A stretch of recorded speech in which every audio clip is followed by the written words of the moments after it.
तस्मै श्री ओम गुरुवे नमः।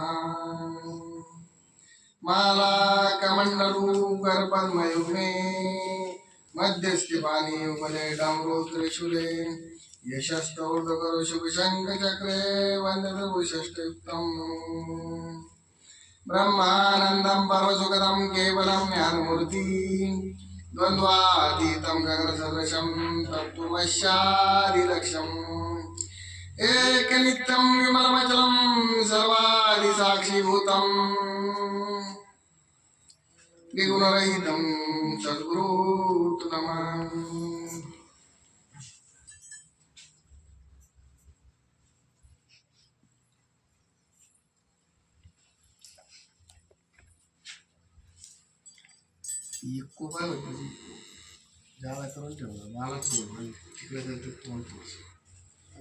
विठ्ठल श्री ज्ञानदेव तुकाराम पंढरीनाथ भगवान की जय।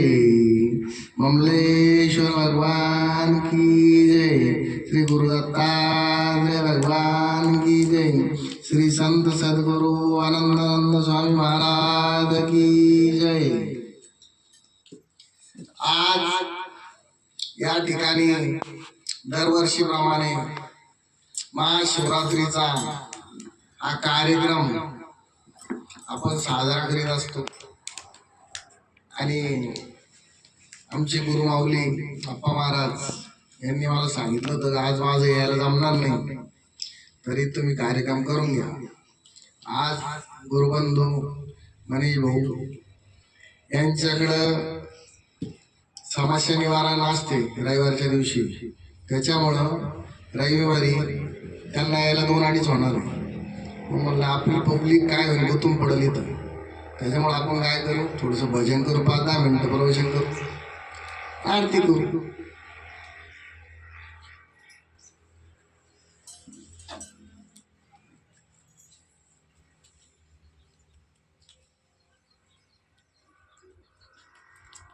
मी पुढं म्हणतो ते माग म्हणणार शंकर भोला बाला रे तो त्रिशूळ डमरू वाला। शंकर भोला बाला रे तो त्रिशूळ डमरू वाला। शंकर भोला बाला रे तो त्रिशूळ डमरू वाला। शंकर भोला बाला रे तो त्रिशूळ डमरू वाला। शंकर भोला बाला रे तो त्रिशूळ डमरू वाला। तो त्रिशूळ डमरू वाला तो डावळा नंदी वाला। तो त्रिशूळ डमरू वाला तो डावळा नंदी वाला। शंकर भोला बाला रे तो त्रिशूळ डमरू वाला। शंकर भोला बाला रे त्रिशूळ डमरू वाला। त्रिशूळ डमरू वाला तो भगवा कपडा वाला। त्रिशूळ डमरू वाला तो भगवा कपडा वाला। शंकर भोला बाला रे तो त्रिशूळ डमरू वाला। शंकर भोला बाला रे तो त्रिशूळ डमरू वाला। तो त्रिशूळ डमरू वाला तो गोड माळा नारी। त्रिशूळ डमरू वाला रुद्राक्ष माळा वाला। शंकर भोला बाला रे तो डावळा नंदी वाला। शंकर भोला बाला रे तो डावळा नंदी वाला। डावळा नंदी वाला डावळा नंदी वाला। डावळा नंदी वाला तो डावळा नंदी वाला। डावळा नंदी वाला तो डावळा नंदी वाला। डावळा नंदी वाला तो डावळा नंदी वाला। शंकर भोला बाला रे त्रिशूळ डमरू वाला। शंकर भोला बाला रे तो त्रिशूळ डमरू वाला। त्रिशूळ डमरू वाला तो डावळा नंदी वाला। त्रिशूळ डमरू वाला तो डावळा नंदी वाला। त्रिशूळ डमरू वाला तो डावळा नंदी वाला। त्रिशूळ डमरू वाला तो रुद्राक्ष माळा वाला।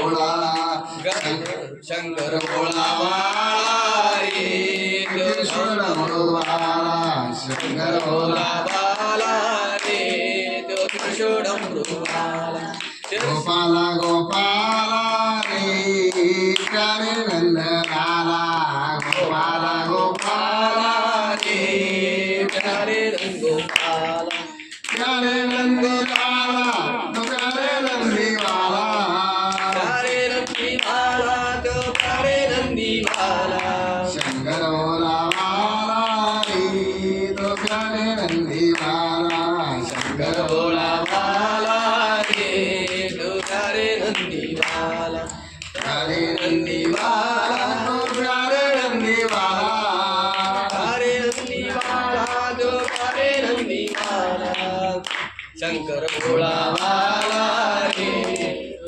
षोडमृवाला हर महादेव शंभो काशी विश्वनाथ गंगे हर हर महादेव शंभो काशी विश्वनाथ गंगे हर हर महादेव शंभो काशी विश्वनाथ गंगे हर हर महादेव शंभो काशी विश्वनाथ गंगे हर हर महादेव शंभो काशी विश्वनाथ गंगे हर हर महादेव शंभो काशी विश्वनाथ गंगे काशी हर हर महादेव शंभो काशी अमरनाथ गंगे हर हर महादेव शंभो काशी विश्वनाथ गंगे हर हर महादेव शंभो काशी विश्वनाथ गंगे हर हर महादेव शंभो काशी विश्वनाथ गंगे हर हर महादेव शंभो काशी विश्वनाथ गंगे हर हर महादेव शंभो काशी विश्वनाथ गंगे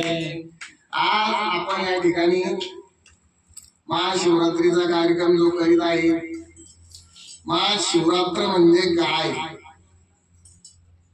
दर महिन्याला प्रत्येक महिन्यामध्ये शिवरात्र येत असते. दर महिन्याला प्रदोष झाला का शिवरात्री त्या आमुषाच्या 1 दिवस आधी येते, ती 1.5 दिवस आधी येते, 2 दिवस आधी येते. या शिवरात्री असते आणि या शिवरात्रीचा मेळ सगळ्या 11 शिवरात्र आणि 12वी महाशिवरात्र म्हणून येते.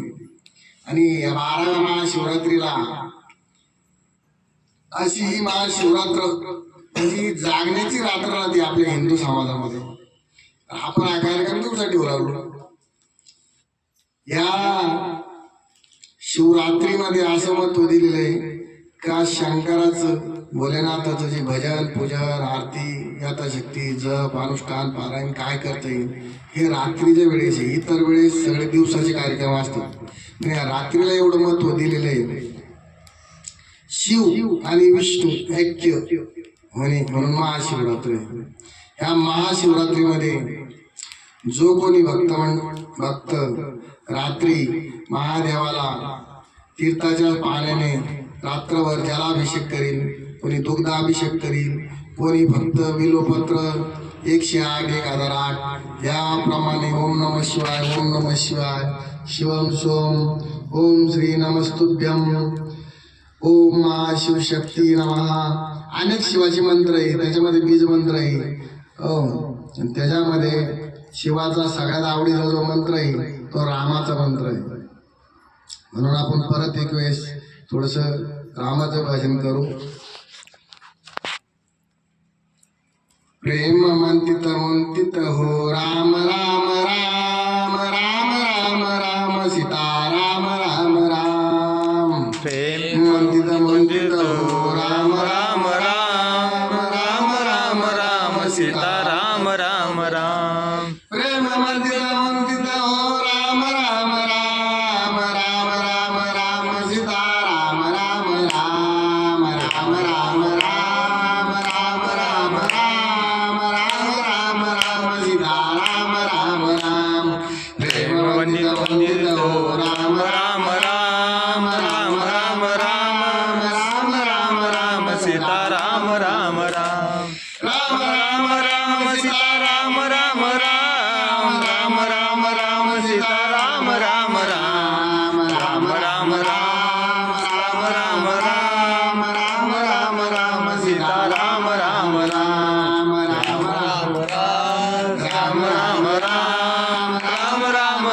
सीता राम राम राम राम राम राम सीता राम राम राम राम राम राम सीता राम राम राम राम राम राम राम राम राम राम राम राम सीता राम राम राम राम राम राम सीता राम राम राम राम राम राम सीता राम राम राम राम राम राम राम राम राम राम राम सीता राम राम राम राम राम राम राम राम राम राम राम राम सीता राम राम राम राम राम राम राम राम राम राम राम राम सीता राम राम राम राम राम राम राम राम राम राम राम राम सीता राम राम राम राम राम राम सीता राम राम राम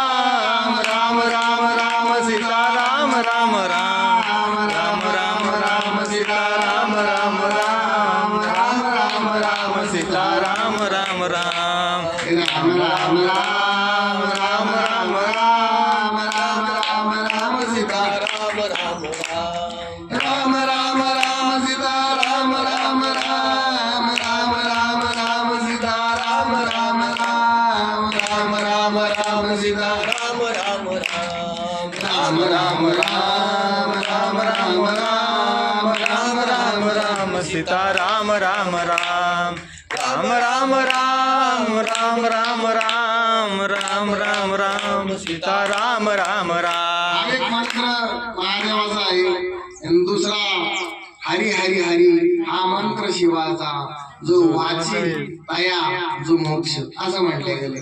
म्हणून त्या हरीमध्ये ओम मिक्स करून हरी ओम हा जो शब्द तयार झाला. हरी आणि ओम, हरी म्हणजे विष्णू, ओम म्हणजे महादेव आणि दोन्हीच्या संयोगाने हरी ओम. त्याच्या पुढे मी मंत्र लावलेले एकदा मागे लावलेले.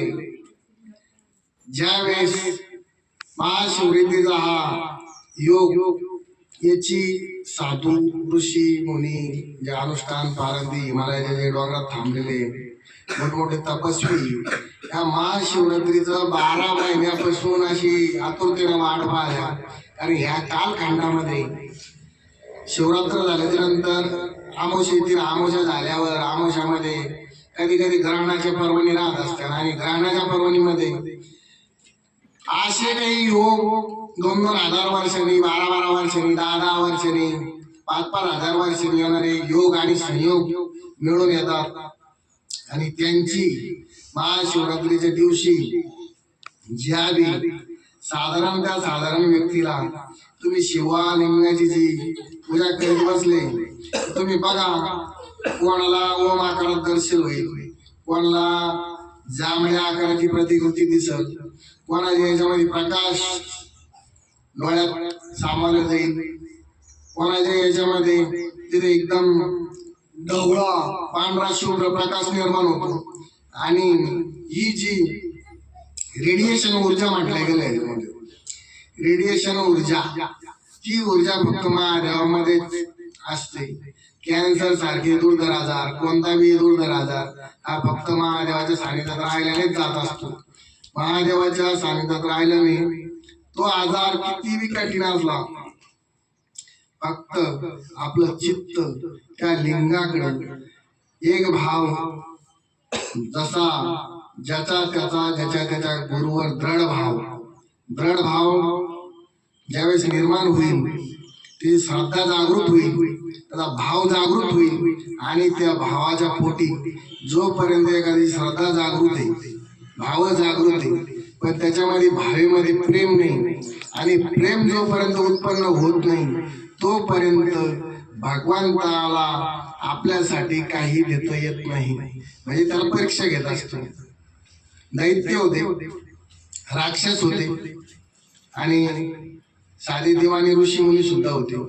सगळे ज्याच्या त्याच्या पद्धतीनं तप करायला बसले. राक्षस राक्षसाच्या वृत्तीने करतात आणि कोणती तरी अशी भक्ती त्यांनी तो वर मागण्यासाठी मनात ठरवलेली असते. म्हणून त्याला 1000 वर्ष तप करायला लागले. ऋषी मुनीला 12 वर्ष 16 वर्ष तरी भगवंत, पण ज्याचा जसा भाव आहे त्या पद्धतीमध्ये तो भाव निर्माण होतो आणि तो भाव निर्माण झाल्याच्या नंतर भगवंत प्रत्येकाला दर्शन देतच असतो. कलियुगामध्ये 16 वर्ष 12 वर्ष तप करायला इड वेळ नाही, म्हणून भगवंताने काय सांगितलं, चालता बोलता उठता बसता पहिलं होतं धावता कांडिता. आता नाही तसं काही. तुम्ही ज्यावेळी वेळेस त्या भगवंताचं नामस्मरण करणार आहे, तुम्हाला काय वाटतं आपण घेऊ लागलो, तो आपल्या बाजूलाच राहतो, पण आपल्याला दिव्य दृष्टीने म्हणून आपल्याला तो दिसत नाही. आपल्याकडे प्राकृदृष्टी आहे, प्राकृदृष्टीने भगवंत कधीच दिसत नाही. कारण गुरुच्या अनुषंगाने आपण त्याला पाहू शकतो, त्याला जाणू शकतो, पण पाहू नाही शकतो. जाणणे म्हणजे काय? जाणणे म्हणजे एखाद्याचं जर पोट दुखू राहिलं, डोकं दुखू राहिलं, हे दुखू राहिलं हे त्यालाच सांगते, म्हणजे त्याला त्याची जाण आहे. कोणत्या साईडला दुखू राहिलं, उजव्या का डाव्या, तो उजव्या, पण येतो डाव्या, म्हणजे हे त्याला समजत. दुखत हे दिसत का? नाही, फक्त तो जाणू शकतो. तसा भगवंत दिसतो का? तो जाणता येतो. आणि तो कुठे मंदिरात. असं जर म्हणत असले लगेच खोट. मंदिर कोणासाठी? भगवंताला दिलेलं ते अधिष्ठान असं आहे, जे नास्तिक लोक आहे त्यांच्यासाठी ते अधिष्ठान आहे. आज न उद्या, आज न उद्या ही प्रतिकृती आपल्या मनाला ज्या पद्धतीने पडलं, एकमुखी दत्तात्रय, तीनमुखी दत्तात्रय, एकमुखी महादेव, पंचमुखी महादेव, नंदी पिंड, हे दिसण्यासाठी. म्हणून कमीत कमी तो त्याला हात जोडी हळूहळू तो नास्तिक आस्तिक बनायला लागला. म्हणून हे मंदिर आहे. मंदिर पुढे आहे, मी तुम्हाला सांगतो. मंदिर आपल्या छातीचे दोन्ही फेफडे आहे, दोन्ही साईडचे डावे आणि उजवे, याच्यामध्ये असं एक मंदिर तयार केलं गेलेलं आहे. बरेच जण म्हणतात आपल्या हृदयात कळवळ आहे, हृदयात प्रेम आहे, हृदयात भाव आहे. तो नाही, तो हृदयात सांगायला आहे. पण जे फेफडे आहे त्याच्यामध्ये जी ज्योत त्या भगवंतानं तेवढ ठेवलेली आहे. म्हणून ते काय म्हणतात, नाही माझा हात, नाही माझे पाय, नाही माझे डोळे, नाही माझे कान, नाही माझे जीभ. म्हणजे जिभे विना खातो, चाक येतो सगळे रस, काना विना ऐकतो, डोळ्या विना पाहतो, असा तो भगवंत आहे. पण ती ज्योत ज्याला त्या भगवंताची आणि या भगवंताची, म्हणजे स्वतः आपण कोण आहे आपल्यालाच माहित नाही. मागच्या जन्माच्या पूर्वकर्मानुसार मनुष्य देह धारण करीत असताना त्या भगवंताला मागच्या जन्मात आपण भजत होतो. तुम्ही माणसांचा 84 लाख योनीचा फेरा मारून आपण इथं हा देह प्राप्त केला, आणि मग आपल्यालाच काय बरं त्रास होतो? आम्ही इतके रात्रंदिवस देव करतो, रात्रंदिवस भक्ती करतो, आम्हालाच काय बरं त्रास होतो? आपण मागच्या जन्माचं जे कर्म केलेले त्या कर्मानुसार आपल्याला ह्या जन्मामध्ये अनेक जन्माचे भोग ते भोगात लागत असतात.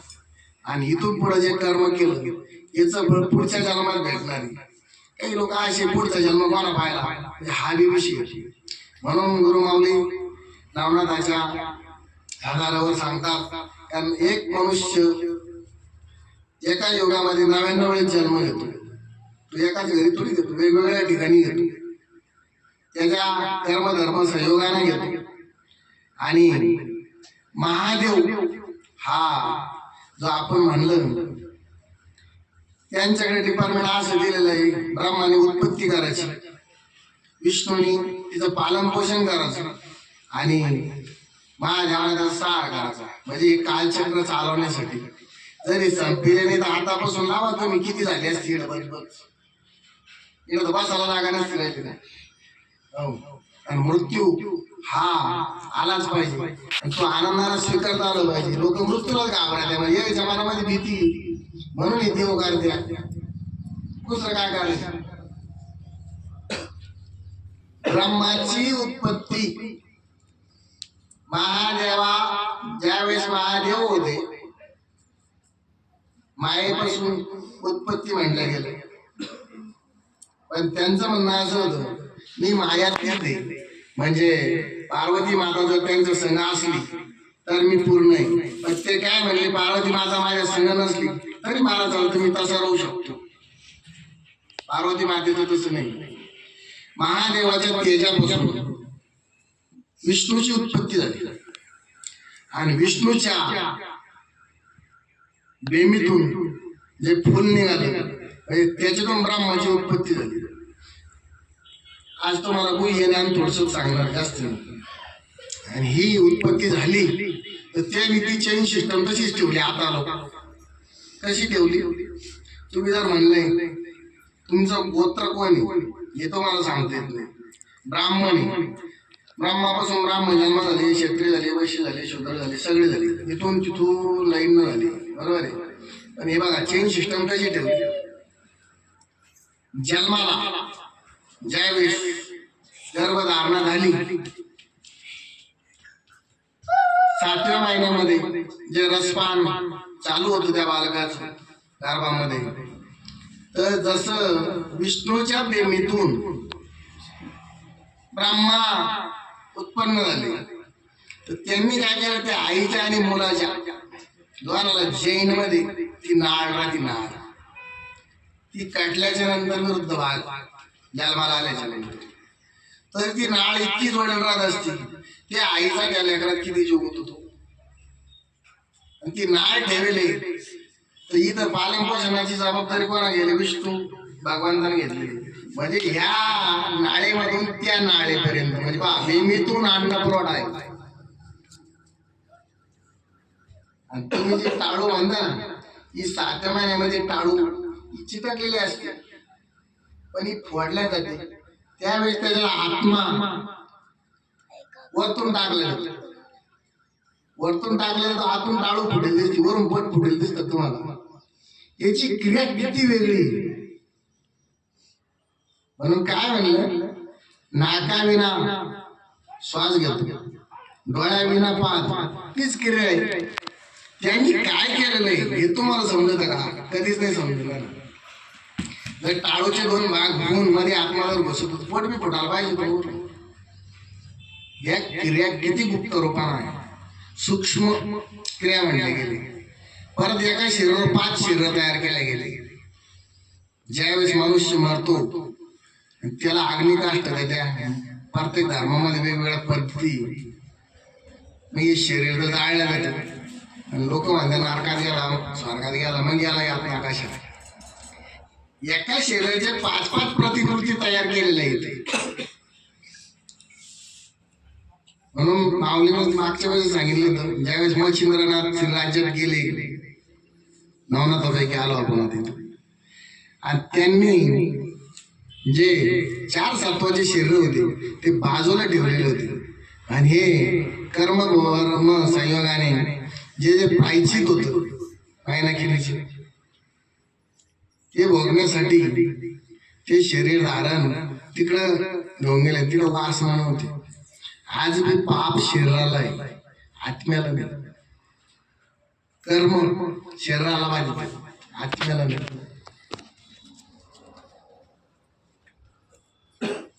आमचे गुरुमाऊली अप्पा महाराज दरवेळेस आम्हाला बोध उपदेश करीत राहत असते. सगळ्यालाच करत्या. 54 पुढे शिष्य परिवार झाला, त्यांना शिष्य परिवारने वाढवायचा. पण आपला जे कमीत कमी मी ज्या मार्गाला चाललो, म्हणजे त्यांचं म्हणणं काय पडलं, गंगा नदीमध्ये आपल्याला ओळ नाही म्हणत, ओळ द्यायच्या भागात आपल्याला ओळ हे नदी नाले गंदी नाले हे काय करतात, जे वाद या वर्ष तिथं वाद काही हिवाळ भरणं वाद हे मोठ्या नदीत जाऊन मिळाल्या. मोठ्या नदीत जाऊन मिळाल्या तर ती काय करते, मोठी नदी आजूबाजूचा जो परिसर राहतो तिकडं हिरवगार पिकं जन्माला येतात, मनुष्याचं पालन पोषण होतं. सगळ्याला घेऊन घेऊन घेऊन घेऊन समुद्रात चालत. त्या पद्धतीने त्याचं म्हणणं राहतं, मी चाललो तिकडं मोक्षाच्या मार्गाकडं, मी तुम्हाला घेऊन जाणार आहे. ज्याला ज्याला चालायचं मग ते असे नाही म्हणले, तुम्ही वळे येऊ नका, तुम्ही नाले येऊ नका, फक्त मोठाले उपना द्या तुम्ही नेणार, असं नाही म्हणले. ते शिष्याला घेऊन जायचंय. हे भक्त मंडळी ते त्याच्यामध्ये काय म्हणले, मी त्याला उदाहरण दिलं. म्हणजे तो त्यांचा अधिकार खूप मोठा आहे, माझा वेगळा आहे, मला बराच सुद्धा अधिकार नाही. गंदी नाला म्हणलो मी, गंदी नाला म्हणजे तो सुद्धा त्याच्यात येऊन मिळवतो. पण तिला ज्या वेळेस गंगेचं लोक पाणी प्राशन करतात त्याला माहिती का गंदी नाल्याचं पाणी आलं का वाड्याचं आलं का नाल्याचं आलं. पहिले वडे नाले कशासाठी होते तुम्हाला माहिती, सांगायचं कामच नाही. तरी ती गंगा म्हणून पवित्र होती. जो जो त्या गुरुच्या सानिध्यात राहील, भगवंताच्या सानिध्यात राहील, तो पवित्र होणारच आहे. मी थोडस बाजू जात राहतो, परत ठिकाणावर येत राहत असतो. आपलं चाललो होतं महाशिवरात्रीवर, तर ज्या कोणाला तो इतका भोळा आहे, तो प्रत्येक भक्ताची वाट पाहतो. तो रात्रंदिवस तप करीतो. कशासाठी करतो? त्याचं म्हणणं असं आहे, मी ही माया निर्माण केलेली, मी केलेली, मी सजी सृष्टी निर्माण केलेली ब्रह्माच्या आपल्या. मार्ग वेगळे सप्तऋषीचे झाले, त्याच्यातून ती निर्माण केली. पण हिचा समतोल पुढे जाऊ नये म्हणून रात्रंदिवस असे नाही म्हणले पापी लोक माझे नाही. आस्तिक आणि नास्तिक हे दोन्ही उत्पन्न मीच केले, राक्षस केले आणि देव मीच केले. हे समतोल झाला तर ही सृष्टी मला टिकवायची. सृष्टी जसं माणसाला एखादं कार्य करते वेळेस त्याला सगळ्यात मोठा अवघड आहे, नष्ट व्हायला अवघड नाही. ज्या मला याला पाहतो तुम्ही एकच मार्ग आहे, माराला किती अनेक मार्ग ठेवले त्यांनी. त्याचा तो होईल तो नैसर्गिक मृत्यू झाला तरी लोकांचे पिंड दोष झाले. मारण्यासाठी फाशी, औषध, कशाला नाही ऍक्सिडेंट, म्हणजे मारायला किती पर्याय ठेवले. तसं त्याचं म्हणणं सृष्टी निर्माण करायला जो कालावधी लागला त्याच्यातून सुधरत सुधरत सुधरत सुधरत आता तो काय मिळाले याच्यामध्ये प्रगती करीत गेली. कालाना रूपाना भक्ती उदयाला आली. अनादी काळापासून ती भक्तीचं ज्ञान सागर आपल्या महाराष्ट्रात आणि जम्बूद्वीपामध्ये. म्हणून कलियुग म्हणतो मला फक्त जम्बूद्वीपाचं भेव वाटत, कली चांगला नाही. हातात पोरला पुरी भेटा नाही म्हणून नाथाची वाणी हळूहळू पुढं सत्य होईल. बहीण भावाचे लग्न होतील. 6 वर्षाची बालिका म्हणजे प्रसूती काळात बाळ देईल. हे विषय मोठमोठे गंभीर आहे. आता लोक आपण चांगले, आपण चांगल्या संत सानिध्यात लावलो आणि याच्यामध्ये जो कोणी रात्रंदिवस करायचे तुम्हाला भक्ती म्हणजे महादेवाच्या मंदिरात नाही जाऊन बसायचं. रात्रंदिवस महादेवाच्या मंदिरात जाऊन बसायचं नाही. तुम्ही जी ज्योत आहे आपल्या ज्याच्या त्याच्या शरीरामध्ये त्या ज्योतीचा साक्षात्कार म्हणजे आपण स्वतः किती मोठे ज्याचा त्याचा अनुभव वेगवेगळा राहील. त्यांनी काय म्हणलं, अनंत कोटी ब्रह्मांडाचा नायक त्याचे अनंत कोटी नाव असा तो अनंत, म्हणजे त्याचा कधी अंत होत नाही असा अनंत. मग ज्याची त्याची भक्ती, कोणी श्रीकृष्णाची भक्ती करीन, कोणी म्हसोबाची करीन, कोणी देवीची करीन, कोणी मारुतीची करीन, महादेवाची करीन, दत्तात्रयाची करीन. पण त्याची भक्ती जोपर्यंत त्याच्याला पोहोचतच नाही तोपर्यंत तो त्याला दर्शन देत नाही. ज्याला दर्शन देईन, ज्याला श्रीकृष्णाची भक्ती केली त्याला श्रीकृष्ण म्हणून दर्शन देईन. ज्याला महादेवाची भक्ती केली म्हणून त्याला महादेवाची भक्ती म्हणजे महादेव म्हणून देईन. एखाद्याला म्हसोबाची केली तर म्हसोबा म्हणून देईन. तत्व एकच आहे, त्याची नावं वेगवेगळी. मायेना गुर फुटून टाकलेले हवेमध्ये ती माया आहे. आपण म्हणलं का पूर्वीला उसा करून झोपते, पश्चिमेला उसा करून झोपतो. शास्त्राचे लय नियम बारीक बारीक. केस कधी कापा, पाय कोणता उजा पाय आधी घाला का डावा काढा, उजा काढा, हात कशात घालता, बुट चप्पल, बारीक बारीक नियम सांगितलेले. याच्यामध्ये फक्त एवढंच म्हणणं आहे, आपल्या इथे ममलेश्वर महादेवाचे मंदिर हे जनार्दन स्वामीच्या कृपा आशीर्वादाने 2006 साली रविवारच्या दिवशी एकादश आणि द्वादश होती. त्या दिवशी यांचं येणं झालं. म्हणजे काय झालं, माझं कार्य या जन्मातलं बाकी होतं म्हणून त्याला आधी यायचं होतं. अशा अनेक जणांचे कार्य असेल. याचा योग्य समय ठरवलेले आहे. आपण हे मंदिराचं कार्य आलं घेतलं. आपण काय म्हणू नाही आज एका वर्षात करायचं. त्याला ज्या वेळेस वाटलं ते त्याच वेळेस येणार. हे ठरलेलं असतं. एखाद्याला 12-12 वर्ष संतती होत नाही, एखाद्याला 8-8 वर्ष होती. तीच पद्धती. मंदिर बांधायला महत्व नाही, मंदिरामध्ये कार्यक्रम करायला महत्व नाही. त्या मंदिराची पवित्रता टिकली पाहिजे अनादी काळापासून. मला दरवेळेस असं होतं महिन्यातून एक भजन येतं व्हावं. कारण बिना भजनाचं मंदिर म्हणलं तर खंडर मांडलं गेलं. खंडर जिडं महादेवने त्याला मशान म्हटलं गेलेलं आहे. त्याच निवास तर मशानातच राहतो, एकदम निवांत असतात. मी भस्ममायमावर तुम्हाला बोलणार होतो. मी म्हटलं फक्त गुरुचं स्मरण केलं का जिकडं जिकडं गाडं झालं तिकडं तिकडं न्यायचं. जे राहिलं ते राहिलं, जे सोडलं ते सोडलं, जे विसरलं ते विसरलं. आता आपण एक भजन करू, आरती करू. भोळ्या माझ्या शंकरा आवड तुला बेलाच्या पानाची. भोळ्या माझ्या शंकरा आवड तुला बेलाच्या पानाची. भोळ्या माझ्या शंकरा आवड तुला बेलाच्या पानाची. आवड तुला बेलाच्या पानाची. आवड तुला भावी गवताची. आवड तुला बेलाच्या पानाची. आवड तुला भावी गवताची. भोळ्या माझ्या शंकरा आवड तुला बेलाच्या पानाची. भोळ्या महादेव शंकरा आवड तुला बेलाच्या पानाची. भोळ्या माझ्या शंकरा आवड तुला बेलाच्या पानाची. भोळ्या महादेव शंकरा आवड तुला बेलाच्या पानाची. आवड तुला बेलाच्या पानाची. आवड तुला भावी गवताची. आवड तुला बेलाच्या पानाची. आवड तुला भावी गवताची. भोळ्या माझ्या शंकरा आवड तुला बेलाच्या पानाची. भोळ्या महादेवा शंकरा आवड तुला बेलाच्या पानाची. आवड तुला बेलाच्या पानाची. आवड तुला भावी गवताची.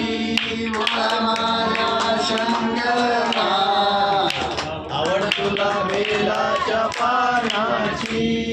भोळ्या महादेव शंकरा आवड तुला बेलाच्या पानाची. हे बघा आता जे होणार ज्या काळी निमित्त करी चंद्रमौळी तया आधी विश्वदान विश्वव्यापक नारायण. उत्पत्ती स्थिती लय कारण पिपलिका स्थूल जीवन. समता आहार करीत असे अविचरण प्रचंती ऐसे बोले वेद श्रुती. सोम माझे नाव ब्रह्मपुरी झालो जगी विस्तारलो माझे विचन निर्गुणी निराकारी झाली सदा माझी राणी निरंजनी. कोण्या कारणाशी मी झाले माझे माये सागरी ब्रह्मरूप. मायेचा व्यापार पाय चालू जनी विस्तारलो माझे विचन. ज्ञानदेव म्हणे ऐक चांग देवा प्रश्न हा फेडावा लवलाई. सगुण निर्गुण गुणाचे हे गुण ऐके त्याची गुण गुरुपुत्रा. चैतन्याचा लोट जेव्हा विस्तारला नावरूप झाला तीच वेळी. आधी झाली मूर्ती मग झाले रूप देखील ज्योत तिथे एक. आगामी आलो निगामी जातो निरंजनी राहतो ऐक बाप्पा. बोधाचा हा बोध अंतरीचा बोध केला असे शोध निर्गुणाचा. दास म्हणे कोणी ऐकून घ्यावी लावणी पोसावी गुरुपाशी. आताच मी थोडकं मोडकं जे बोललो ते माझ्या गुरुकृपेचा आशीर्वाद आहे. आणि माझ्या गुरुमाऊलीने 2022 मध्ये जे भक्तमंडळ शिष्यमंडळ होतील ज्यांना काही अडचणी निर्माण होतील भविष्यामध्ये ते एकाच वेळेस सगळे संगत भेटतील असं नाही. काहीचे वय 65 आहे, कोणाचे 70 आहे, कोणाचे 72 आहे, कोणाचे 80 आहे आणि कोणाचे 40, 42, 30, 32, कोणाचे 28 अशा वयाचे शिष्य आहे गुरुमाऊलींचे. आणि त्यांनी हे पुस्तक जे लिहिलं त्याला आम्ही ग्रंथ म्हणतो. भक्तीची जाण गुरुचरणात. नुसते तुम्ही नेले हे जर वाचलेच नाही, ते अनुभवलेच नाही, तर तुम्हाला अनुभव कसा येईल? तुम्ही कोणतं बी उदाहरण मला विचारायचं आधी ते पुस्तक उघडून पहा, त्याचा अभ्यास करा, तिथंच उत्तर आहे, तिथंच प्रश्न आहे तुमचे. त्याचे उत्तर पूर्ण त्या पुस्तकात लिहून दिलेले. फक्त ते समजणाऱ्यासाठी. त्याला काही असं वेळ नाही, बंधन नाही, वेळेचं बंधन नाही, कधी वाचा, काय वाचा, कोणी वाचा, असं काही सांगितलेलं नाही त्याच्यामध्ये. फक्त माझं म्हणणं आहे, गुरु माऊलीचं, आपल्या आप्पा माऊलींचं स्मरण करून ते पुस्तक हातात घ्यायचं, दर्शन करायचं, रोज आपल्या आई वडिलांची चरण स्पर्श करायचा, अगरबत्ती लावायची, ते झालं का शाळा द्यायच्या. असं काही करू नका. आता यानंतर लगेच आरतीला सुरुवात होईल. आरती झाल्या तुम्ही महाफराळाला बसून घ्या. जे काही चुकलं असेल त्याची मी माफी मागतो. जे काही चांगले वाक्य, जो काही बोध हे प्रवचनाच्या माध्यमातून माझ्या तोंडून निघाला, ते माझ्या गुरु माऊलीचा आशीर्वाद समजून, जे चुकीचं निघलं ते तुम्ही सोडून द्या, जे घेता आलं ते घ्या. मी तोडकी मोडकी सेवा, मी जवळजवळ 3 वर्षानंतर इथं बसलो. 3 वर्षाच्या अगोदर मी एक वेळेस बसलो होतो धर्मनाथ विजयला. त्यावेळेस मी अशीच अडचण आली होती. त्यांनी करून ठेवलं. त्यांचं म्हणणं काय झालं, आपली पोरं कधी बोलतील म्हणून हा विषय, बाकी काय विषय नव्हता आप्पा महाराजांचं यायचं सुद्धा. चला बोला पुंडलिक वरदेव विठ्ठल श्री ज्ञानदेव तुकाराम पंढरीनाथ भगवान की जय. माऊली दत्तात्रय भगवान की जय. ममलेश्वर महादेव की जय.